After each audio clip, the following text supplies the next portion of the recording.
आई smart शाम 7 बजे से ZTV पर।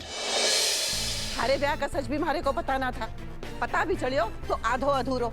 अब तक ना बताया तूने कि थारे सासरे वाले कौन हैं। काई छोरी, ढाई मन को मुंह क्यों सुझा के रखियो है? दादी साहब, आज अपने दिव्या मैडम के साथ जो किया वो सही ना किया।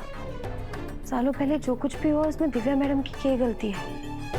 मैं समझ सकूं कि आप देवी हुकुम, बड़े हुकुम या उनके साथ जो कुछ भी हुआ उन सब से नाराज है, लेकिन सारा गुस्सा दिव्या मैडम पे निकालने की क्या जरूरत थी?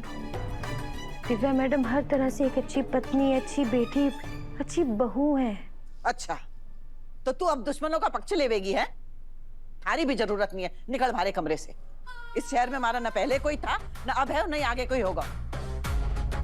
चल निकल, चल निकल हमारे कमरे से। हमारे को किसी की जरूरत ना है। चल भाग यहाँ से। अरे भाड़ में गई संतोष। हाँ तो मन उकता गया इस घर से। 1 मिनट ना रुकने वाली मैं अब इस घर में। संतोष, कल सुबह तक का इंतजार ना होगा हमारे से। छोड़ो, तुम कहीं नहीं जाओगी। मैं जाऊंगी, आज ही अपने रणकपुर जाऊंगी। मुझसे ना रुका जाएगा। तू निकल हमारे कमरे से। अरे तू निकल हमारे कमरे से, चल।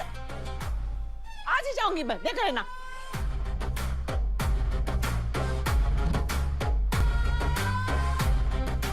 काम करे, माँ खराब करके रख दियो मारो। एक तो दुश्मन की छोरी ने बहू बना के ले आए, ऊपर से वसूड़ी भी उसका पक्ष लेवे है। माजी साहब, बात तो सुनिए।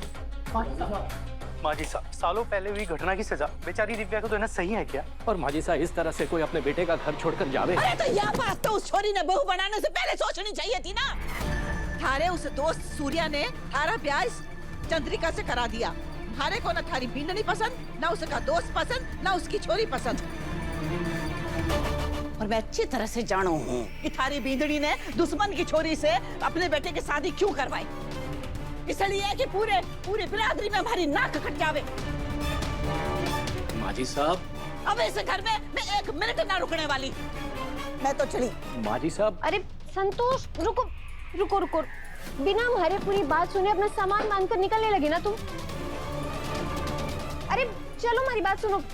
आओ इधर। कहीं है? अरे असल में संतोष, दिव्या मैडम भी थारी तरह अपने बाबू सा और अपनी सासू माँ ने पसंद ना करे। थारे दोनों दुश्मन अविसर और दिव्या मैडम के खिलाफ थे।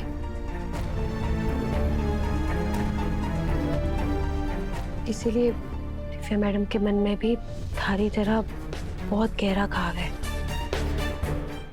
अब तुम आ गई हो ना, तो दिव्या मैडम भी थारे खेमे में आ जावेगी। अरे एक तो थारे सच झूठ को भारे पतो ना चले। थारे ब्याह का सच भी मारे को पता ना था, पता भी चलियो तो आधो अधूरो। अब तक ना बताया तूने कि थारे सासरे वाले कौन हैं। संतोष, सही समय आने पर मैं थारी को सब सच बता दूंगी, थारी कसम।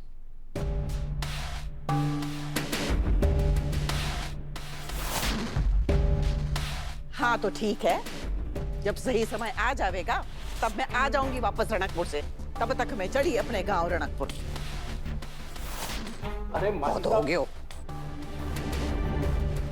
माजी साहब, हमारी बात तो सुन। माजी साहब, ना सुनूं मैं किसी माजी की। साहब, आप जा रही हैं? अरे हट हमारे रास्ते से, जाऊं मैं। ठीक है पापा साहब, वो अमित जी आ रहे हैं, उनके रहने का इंतजाम फिर हम दादी साहब के कमरे में ही कर देते हैं। हाँ, है ना? हाँ। ये अमित जी कौन? दादी साहब वही जिनकी आप फिल्में देखती थी दादू साहब के साथ, और जिनके गाने आप आज तक सुनती हो। पग घुंघरू बांध मेरा नाचे।